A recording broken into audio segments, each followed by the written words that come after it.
വൈദ്യുതി ഉൽപ്പാദിപ്പിക്കാമെന്ന് തെളിയിച്ചിരിക്കുകയാണല്ലോ IIT പാലക്കാട്. എന്നാൽ മനുഷ്യമൂത്രത്തിൽ നിന്ന് വൈദ്യുതി ഉൽപ്പാദിപ്പിക്കാം എന്ന ശാസ്ത്ര സത്യം തെളിയിക്കപ്പെട്ടിട്ടുള്ള കാര്യം 2014 തന്നെ ഭുവനേശ്വറിലെ institute of technical education research എന്ന സ്ഥാപനത്തിലെ സുഗാട്ടോ ഹജ്റ, ഭുവനേശ്വറിലെ തന്നെ കലിംഗ ഇൻസ്റ്റിറ്റ്യൂട്ട് ഓഫ് ടെക്നോളജി എന്ന സ്ഥാപനത്തിലെ ദേവ്ശ്രീ ചൗധരി എന്നിവർ ചേർന്നെഴുതിയ urine as an energy source എന്ന പ്രബന്ധത്തിൽ വിസ്തരിച്ച് പറയുന്നുണ്ട്. മൂത്രം ഒരു ഊർജ സ്രോതസ്സാണ് എന്നാണ് ഈ പ്രബന്ധം വിശദീകരിക്കുന്നത്.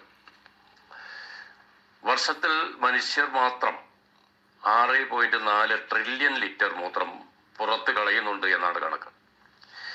സോളാർ എനർജിയെയും വിൻഡ് എനർജിയെയും താരതമ്യം ചെയ്താൽ മൂത്രത്തിൽ നിന്ന് ചെലവ് കുറഞ്ഞ രീതിയിൽ വൈദ്യുതി ഉൽപ്പാദിപ്പിക്കാൻ കഴിയും എന്നാണ് പ്രബന്ധം പറയുന്നത്. വൈദ്യുതി ഉൽപ്പാദിപ്പിക്കുന്ന ജനറേറ്ററിൽ ഉപയോഗിക്കുന്ന ഇന്ധനം മൂത്രമാണ്. യൂറിയയിൽ 4 ഹൈഡ്രജൻ മോളിക്യൂളുകളുണ്ട്. ഈ ഹൈഡ്രജൻ വാതകം ജനറേറ്ററിലേക്ക് കടത്തിവിട്ടുകൊണ്ടാണ് വൈദ്യുതി ഉൽപ്പാദിപ്പിക്കുന്നത്. മൂത്രത്തിൽ ഭൂരിഭാഗവും ജലമായതുകൊണ്ട് ജലത്തിലുള്ള ഹൈഡ്രജൻ മോളിക്യൂളുകളും വൈദ്യുതി ഉൽപ്പാദനത്തെ സഹായിക്കുന്നു. ഭാവിയിലെ പ്രധാന ഇന്ധനം മനുഷ്യമൂത്രം തന്നെയായിരിക്കുമെന്നാണ് ശാസ്ത്രജ്ഞർ പറയുന്നത്.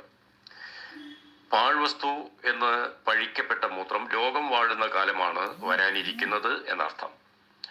മൂത്രത്തിൽ നിന്ന് വിവിധ രോഗങ്ങൾക്കുള്ള മരുന്ന് ഉൽപാദനം ഇപ്പോൾ തന്നെ ആരംഭിച്ചു കഴിഞ്ഞിട്ടുണ്ടല്ലോ. അതുപോലെ കുടിവെള്ളമായിട്ട് ബഹിരാകാശ സഞ്ചാരികളും മൂത്രം ഉപയോഗിച്ചു തുടങ്ങിയിട്ടുണ്ട്. മൂത്രത്തിൽ നിന്ന് ബിയർ ഉൽപാദനവും ആരംഭിച്ചു കഴിഞ്ഞു.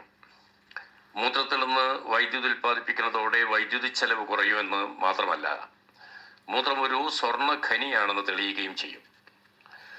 മൂത്രത്തിന് പാലിനേക്കാൾ വിലയുണ്ടാകുന്ന കാലവും വിദൂരമല്ല. മലചികിത്സയ്ക്ക് വേണ്ടി അമേരിക്കയിലും ഇംഗ്ലണ്ടിലുമൊക്കെ മനുഷ്യമലം വില കൊടുത്ത് സംഭരിക്കുന്നുണ്ടല്ലോ. യൂറിൻ ജനറേറ്റർ സ്ഥാപിക്കുന്നതിന് വേണ്ടി വരുന്ന ചെലവ് മറ്റ് ജനറേറ്ററുകളെ അപേക്ഷിച്ച് വളരെ കുറവാണ്. മാത്രമല്ല, വൈദ്യുതി ഉൽപാദനത്തിന്റെ ഭാഗമായി മലിനീകരണം ഉണ്ടാകുന്നുമില്ല. ഹാനികരമായ വാതകങ്ങളും ഉൽപ്പാദിപ്പിക്കപ്പെടുന്നില്ല. 1 ലിറ്റർ മൂത്രത്തിൽ നിന്ന് 6 മണിക്കൂറിന് ആവശ്യമായ വൈദ്യുതി ഉൽപ്പാദിപ്പിക്കാൻ കഴിയും. അതായത് 1 ലിറ്റർ മൂത്രത്തിൽ നിന്ന് 8.64 കിലോ വാട്ട് വൈദ്യുതി ഉൽപ്പാദിപ്പിക്കുകയും കഴിയും. ഗാർഹിക ആവശ്യങ്ങൾക്ക് ഇത് ധാരാളം മതിയാകും. വീട്ടിൽ തന്നെ നമുക്ക് ആവശ്യമുള്ള വൈദ്യുതി ഇത്തരത്തിൽ ഉൽപ്പാദിപ്പിക്കാനുള്ള സംവിധാനങ്ങളും വരും. ലോകത്തിലെ ഏറ്റവും കൂടുതൽ മൂത്ര ലഭ്യതയുള്ള രാജ്യവും ഇന്ത്യയാണല്ലോ. ഇക്കാര്യത്തിൽ ചൈനയെയും നമ്മുടെ രാജ്യം പിന്തള്ളാൻ സാധ്യതയുണ്ട്. ജനനിബിഡമായ നഗരങ്ങളിൽ, ബ്രസീലിലുള്ള നഗരങ്ങളിൽ മൂത്രപ്പുരകളിൽ നിന്ന് തന്നെ മൂത്രം വൈദ്യുതിയാക്കി മാറ്റുന്നതിനുള്ള പ്രത്യേക യൂറിനലുകൾ ആരംഭിച്ചു കഴിഞ്ഞിട്ടുണ്ട്. ജലവൈദ്യുത പദ്ധതികളിലുള്ള പ്രക്രിയ തന്നെയാണ് ഇവിടെ പ്രാവർത്തികമാക്കുന്നത്. ഇങ്ങനെ ഉൽപ്പാദിപ്പിക്കുന്ന വൈദ്യുതി അവിടെ തന്നെ ബാറ്ററികൾ സംഭരിക്കപ്പെടുന്നു. മൂത്രവൈദ്യുതി സാധ്യമാണെന്ന് ബ്രിട്ടീഷ് ശാസ്ത്രജ്ഞരും സമ്മതിക്കുന്നതായി ഗാർഡിയൻ പത്രം ഈയിടെ റിപ്പോർട്ട് ചെയ്യുകയുണ്ടായി.